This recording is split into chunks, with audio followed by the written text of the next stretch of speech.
Tell me one good reason why I should try continuing to fight it.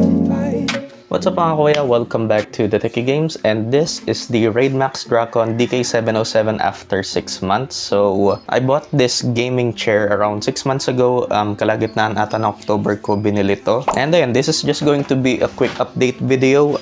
This video won't be too long. And of course, if you guys want to see my review of this, then you can check it out right here. So, if I remember correctly, I think I was able to buy this for around 7,000 pesos, which is a really good price for a gaming chair. And for the past 6 months, this has held up good, with one major issue. Of course, I'll get into that a little later. So for the most part, all the mechanisms work. If I haven't mentioned that, pasensya, unscripted kasi yung video na to. And so far, there's no visible wear and tear on the synthetic leather. Of course, right now I'm showing you guys close-up B-rolls of how the synthetic leather has held up.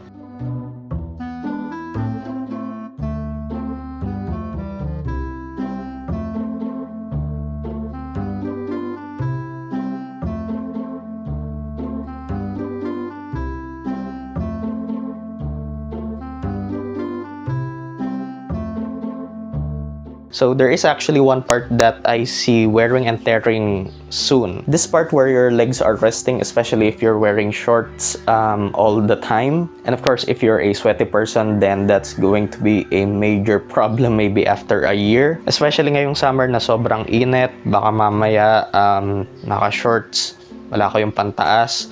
Di ito naman yung maapektuhan. So I do have one suggestion for you guys, to those who are really worried about the synthetic leather wearing and tearing. At Lazada, they do have this seat cover specifically made for gaming chairs, for the shape of gaming chairs. And if I remember correctly, it costs around 700 to 900 pesos. So yeah, I think that's a good investment, especially if you're a sweaty person planning on buying a gaming chair with synthetic leather or leather. Of course, to begin with, if you have a budget for a more expensive gaming chair, maybe around 10,000 pesos, then I recommend going for the Sharkoon. I forgot the specific model, but it's made of mesh. Of course, that would be an overall better gaming chair. My budget was only 7,000 pesos, so this is what I got. Of course, just to show you guys that most of the mechanisms of the DK707 still works. So we have the 3D movement of the armrest.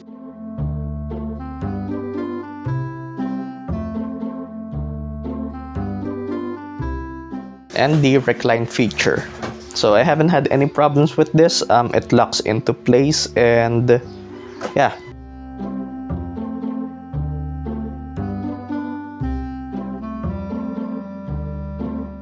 But the one major problem that I have with this after 6 months is the gas lift. So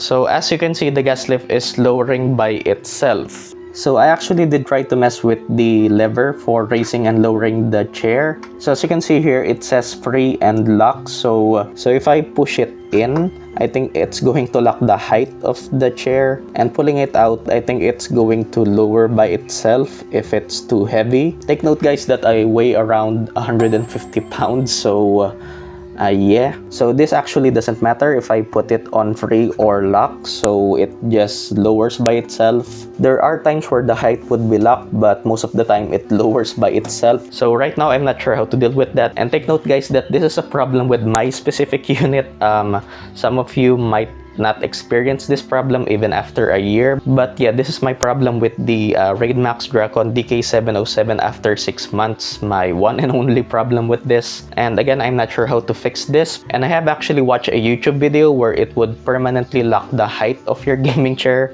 I'm not sure if I'm going to do that or if I can just replace the gas lift. Hopefully I can just do that. And yeah, regarding the back support and the headrest, so pretty much made from the same synthetic leather as this. So the back support has absorbed the most sweat from my body compared to the rest of the gaming chair. And so far, I haven't noticed any visible wear and tear on the synthetic leather on the back support. So most of the time, I actually don't use the headrest, so I find it more comfortable sitting on the DK707 without the headrest, but of course, that's a personal preference. And of course, the back massager for the backrest still works fine for the most part. And yeah, I think I didn't forget anything regarding the Raidmax Drakon DK707. And of course, I'm going to give you guys an update after 1 year.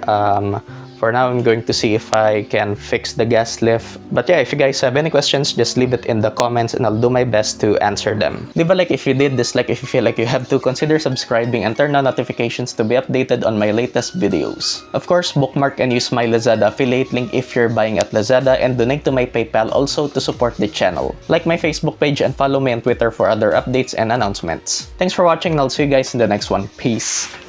Can't believe I took you home. Made a wrong turn a few streets ago. Take a walk on my lazy bones.